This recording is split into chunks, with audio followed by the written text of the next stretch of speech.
Hey Cancer, Ali from Indigo Ascension. Welcome to your weekly quick read for the week beginning December the 7th through to the 13th. Now, I wanted to do something that goes a little bit deeper, spans a little bit wider than just this week's energies. Certainly this month offers significant transits. At the end of this weekend, we're going to be experiencing the 12-12 gateway. So more about that on the Facebook page.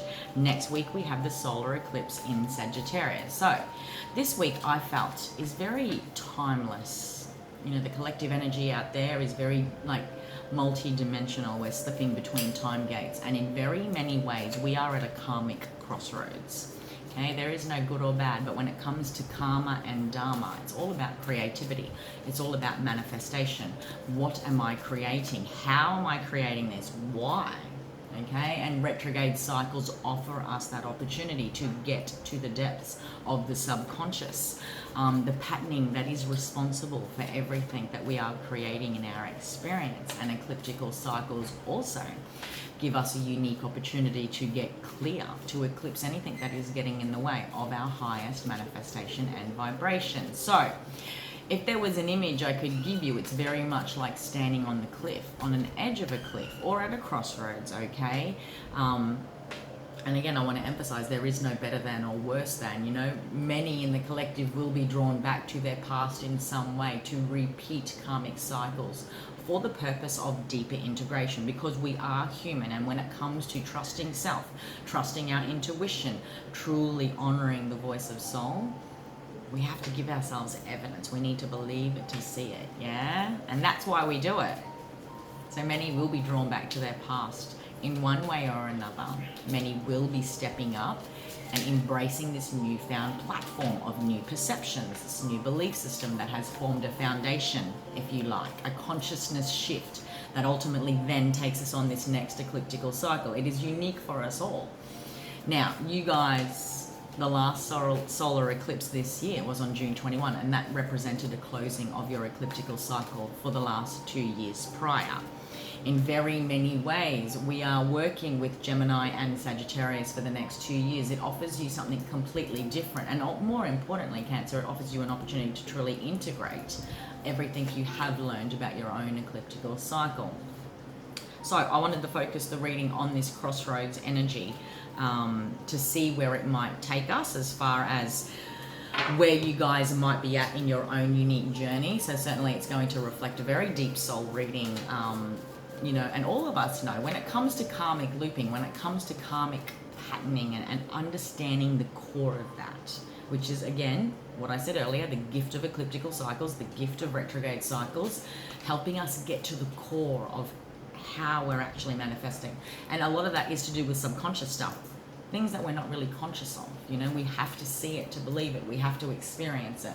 And although something can look completely new on the surface, all of us are familiar with the fact that by the time we journey down that storyline a little bit further, then we're noticing this repeat of energy, whether that is feelings, beliefs, situations, yeah? So I wanted to do a karmic crossroads reading for all of the zodiacs to sort of represent exactly the energy we're at collectively and what this might uniquely reflect to the Cancers I'm connecting in. You have the abundance card and you have the grief card. Very interesting.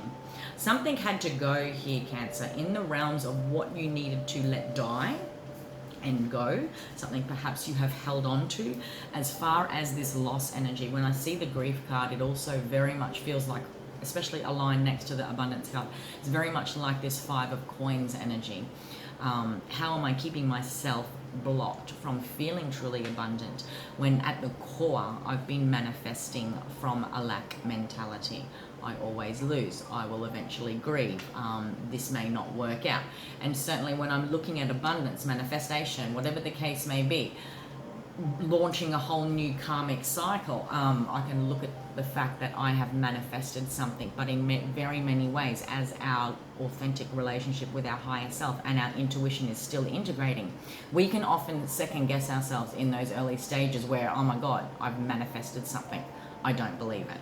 Hence, then we start to go, you know, invited deeper into how we're sort of working with that belief energy, that faith energy, that you see how it works. I feel like I'm connecting to many Cancerians that have been able, this last couple of years has identified for you, leading the North Node, what the future can potentially bring. And maybe you've had bits and pieces of experiencing a newfound relationship with abundance, being able to identify new parameters around what that means for you after a time before that ecliptical cycle, certainly before 2018, of feeling like life wasn't a very abundant after all.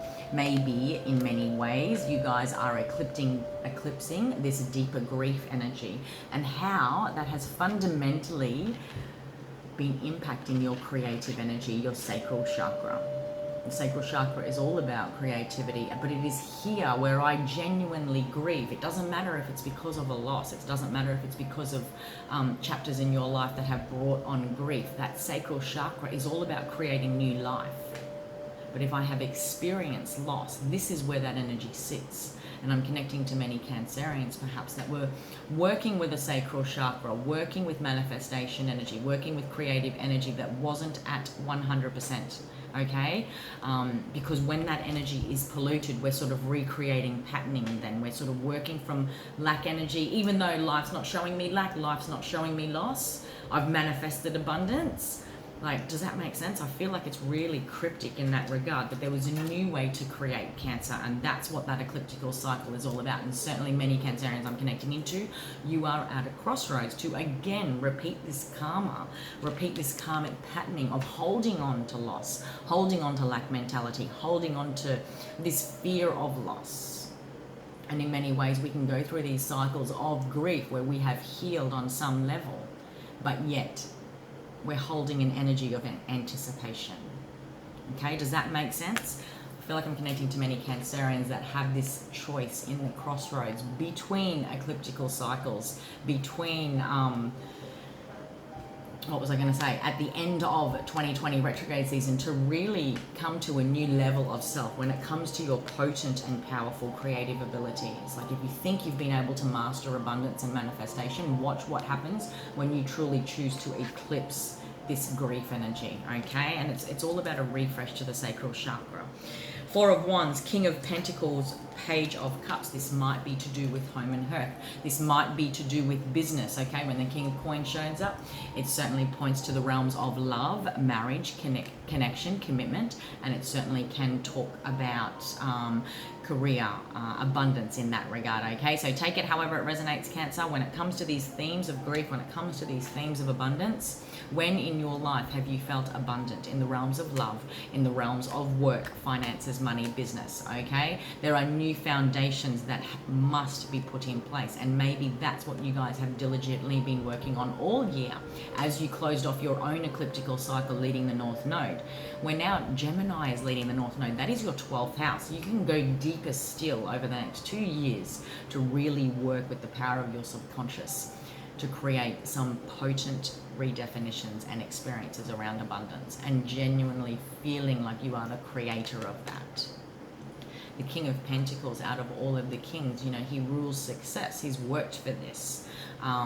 He's built his own home, if you like. And if I want to go deeper still in this reading, this, you know, as a soul reading, it's about really fundamentally eliminating the foundations from which you have always been building from. Maybe that stems back into the original family home.